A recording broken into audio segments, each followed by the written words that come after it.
एक समय की बात है, चिंकी और पिंकी दोनों बहनें एक नदी के किनारे बैठकर बातें कर रही होती है और चिंकी कहती है, पिंकी बहन, अब तो खेत में भी काम कम है और हम सारा दिन ही फ्री रहते हैं।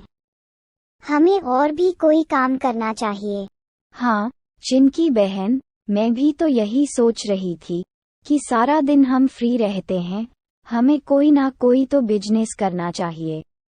अरे मैं ये सोचती हूँ कि हम करेंगे क्या। पिंकी बहन, मेरे को एक आइडिया आ रहा है। क्यों ना हम कपड़े का बिजनेस करें। हम रेडीमेड कपड़े का एक बिजनेस करते हैं, उसे हमें बहुत प्रॉफिट, क्योंकि आगे सर्दी का समय आने वाला है तो सभी को ही कपड़ों की जरूरत है। चिंकी बहन, यह आइडिया अच्छा रहेगा। हम कपड़े का ही बिजनेस करेंगे और हम पहले पैसे इकट्ठे करेंगे और जब हमारे पैसे पूरे हो जाएंगे तो हम कपड़े का बिजनेस शुरू करेंगे। ये बातें कालिया सुन रहा होता है और कालिया सोचता है, पगली चिंकी और पिंकी, कौन सा प्रॉफिट होगा? तुम्हें कपड़ों के बिजनेस में कौन खरीदेगा?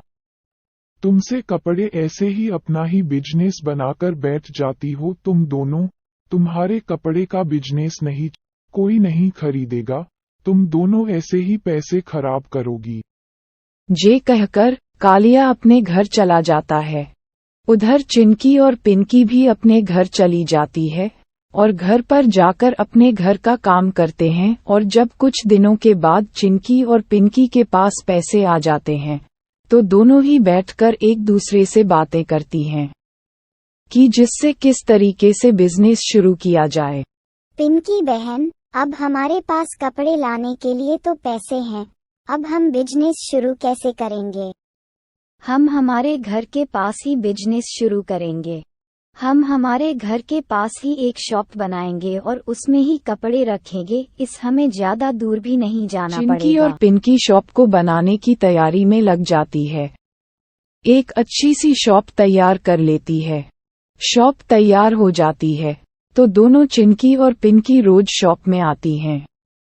ताजो कस्टमर आएंगे और उनसे कपड़े खरीदेंगे, लेकिन कस्टमर नहीं आते और कई दिनों तक ऐसे ही चिंकी और पिंकी में शॉप में आती है और बैठकर वापस चली जाती है।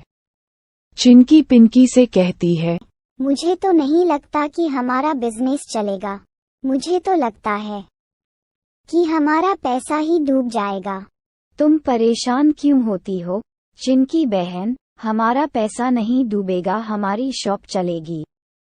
एक दिन चिंकी और पिंकी के पास कालिया सांप आ जाता है और कहता है, और चिंकी और पिंकी बहन कैसी हो तुम दोनों? बहुत सुंदर दुकान बनाई है, बहुत महंगे कपड़े लग रहे हैं।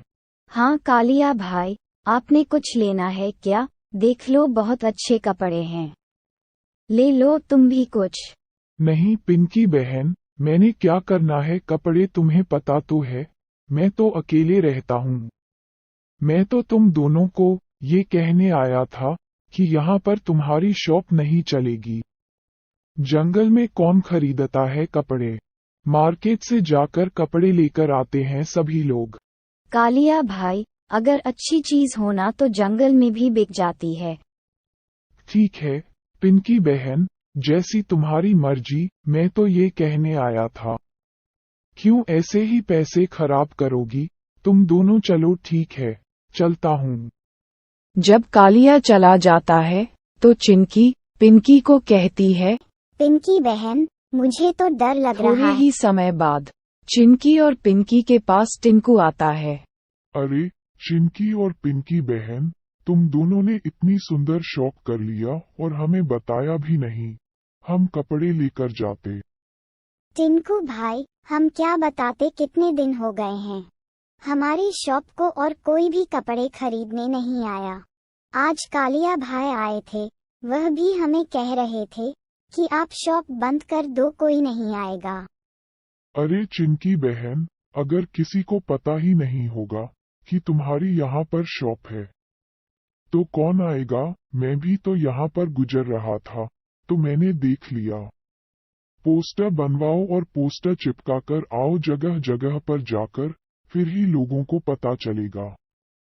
फिर ही कस्टमर आएंगे। और मुझे भी दिखाओ कपड़े, मैंने भी अपने बच्चों के लिए कपड़े लेकर जाने हैं। पिंकी टिंकू को कपड़े दिखाती है और अगले दिन पिंकी और चिंकी पोस्टर बनाने के लिए तैयारी करती है।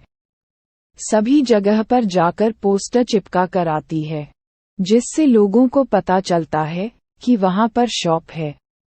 तो लोगों की भीड़ जमा हो जाने लगती है। जब कालिया सांप शॉप के आगे से गुजरा होता है, लोगों की भीड़ लगी होती है और कालिया सोचता है, अरे मुझे तो लगता है कि चिंकी और पिंकी को अटैक ना आ गया हो। कपड़े तो बिकते नहीं थे, ऐसे ही टेंशन लेगी होंगे। अंदर जाकर देखता हूँ कि क्या हो रहा है। जब कालिया अंदर जाकर देखता है तो उसे पता चलता है कि चिंकी और पिंकी के जे सब कस्टमर है, तो वह देखकर दंग रह जाता है। तभी चिंकी कहती है, और कालिया भाई कैसे हो? तुम भी हमारी शॉप में मदद करा दिया करो, आजकल बहुत काम रहता है।